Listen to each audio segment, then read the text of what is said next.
So my name is Witkowsky. I come from Chemsec. So we're a Swedish-based NGO working to reduce the use of hazardous chemicals. I can say shortly, we receive funding from the Swedish government, so that's our main source of funding.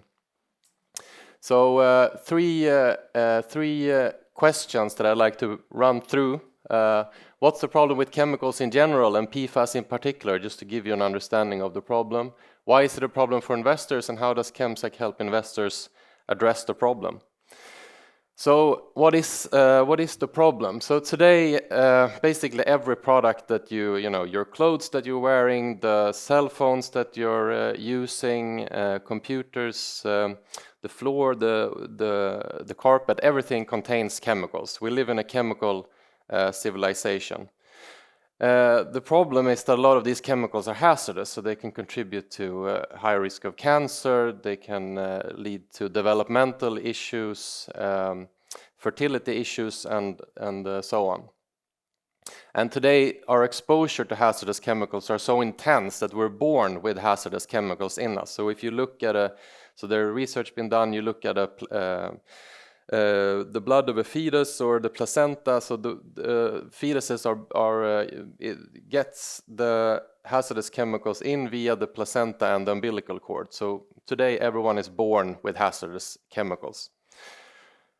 And we're also pushing through the planetary boundaries, and we're expecting the production and use of hazardous chemicals to continue to go up. But the Stockholm Resilience Center has already said that we're past the planetary boundaries with our production of hazardous chemicals. So this is another big issue next to a lot of other big issues that we're facing. So PFAS has been mentioned. So I'd like to ask, who in here have heard about PFAS? Right, so quite a number. So now this is kind of grabbing the headlines a lot. So we at Chemsec have been working with PFAS for many years, but it really exploded in 2019 when this PFAS thriller starring Mark Ruffalo came, which is I would recommend looking at. But it's about a real case about a farm that was contaminated in West Virginia by DuPont, which is a chemical manufacturer, PFAS manufacturer. So what are PFAS? PFAS it's a group of 10,000 substances, and they're used for all kinds of things. So they are very good at repelling heat and water and grease and things like this. So it's used in your non-stick frying pan, for example, that you may have. It's used in a lot of clothing that you don't want to get wet. It's in electronics. It's in firefighting foams. It's basically in everything we're learning these days. But the problem is that they also have been linked to cancer. They've been linked to a higher risk of developing allergies, developmental issues, and so on. And another big problem is that they don't break down in nature. So once they're out, they stay, some of them, for 1,000 years. So even if you go to Antarctica today, take a piece of snow, you'll find PFAS in it. So we live on a planet that's completely contaminated with PFAS chemicals. And here it's from Le Monde, a map that was published last year, and these are PFAS contaminated hotspots around Europe. So you see that France is quite heavily contaminated with these substances. And we measured our blood at Chemsec, so it also builds up in us. So you can see here we all had, the ones of us that tested it, we all had PFAS in our blood. Half of us were above the safety level set by the European authorities. And this poor person was the highest bar, and that poor person was me. So I was the most contaminated person in the office. And why, I don't know. I've been trying to lead a healthy life and eat good stuff and so on, but that can happen to you if you drink the wrong water. I don't know why. So why is it a problem for investors? So it's a huge systemic risk. So we looked at what would it actually cost to clean all this stuff. And our calculation was 16 trillion euros annually. So 1/6 of global GDP to actually clean up and also address the healthcare costs from PFAS. And we thought that was kind of over the top, but then there came an academic study saying that it's probably above global GDP. So this is such an incredible, huge problem that touches every sector that every big institutional investor needs to understand. The second thing is the regulations are being tightened, so for hazardous chemicals in general, but for PFAS in particular. So there's a big PFAS restriction coming up in the EU right now, a historic restriction for PFAS. So this will impact every materials sector that deals with any kind of manufacturing, basically any kind of product will have to understand what this regulation means. And then it's also known as the next asbestos, because there are these very, very big lawsuits in the US taking place. So in just one court case, 3M, a big PFAS manufacturer, had to pay $10 billion to a group of public water suppliers because they had contaminated the water.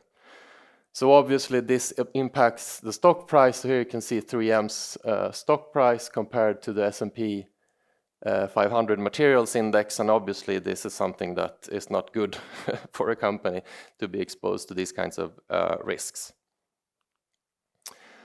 So how does Chemsec help investors address the problem? So our tool that I think you are most interested in is Chemscore. So this is a ranking that we do of the 50 largest chemical producers in the world. So we help institutional investors understand who's the front runner, who's the laggards.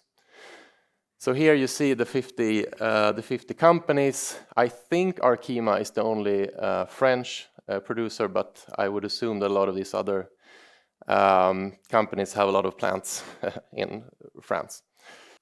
So we have. So what we also do is that we have a. I can say a few more words just about Chemscore. So we rank the companies.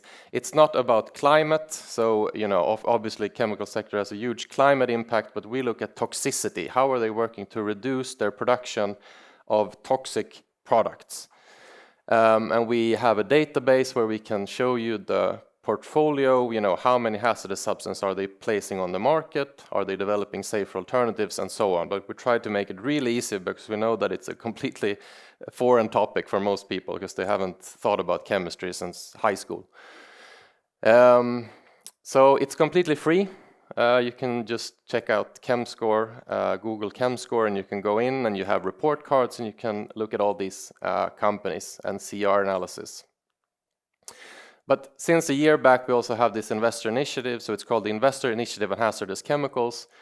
By now, it's more than 60 investors with $12 trillion of assets under management or advice. And we have a lot of French members. I think it's the country with most members. We have AXA, Amundi, LBPAM, and a number of BNP Paribas, a number of others.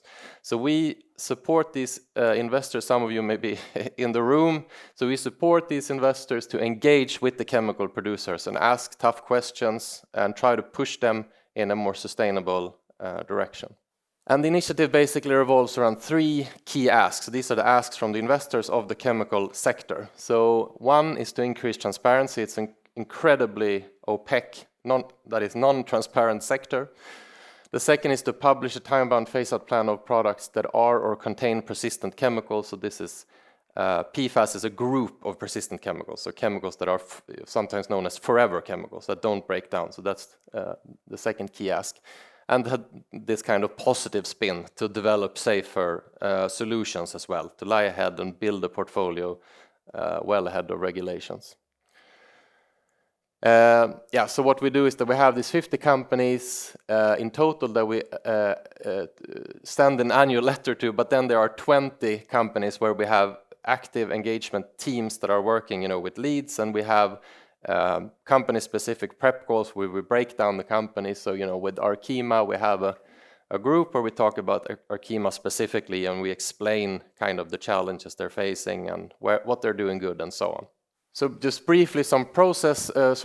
This is what we've seen. So there's a lot of interest now. The investor initiative is an example of it, that investors are starting to care about this issue. We are seeing greater transparency, which is good. And we are seeing that a lot of companies are taking action to phase out PFAS just in the last 2 years. So 3M, for example, who got that big lawsuit, they've said that they'll stop manufacturing of PFAS next year. So how to join? You can contact me there, patrick@chemsec.org. That's not me, but my email is there. And you can read more at our website, and the good thing, it's cost you 0 francs or 0 euros to join. It's completely free. So that's it for me.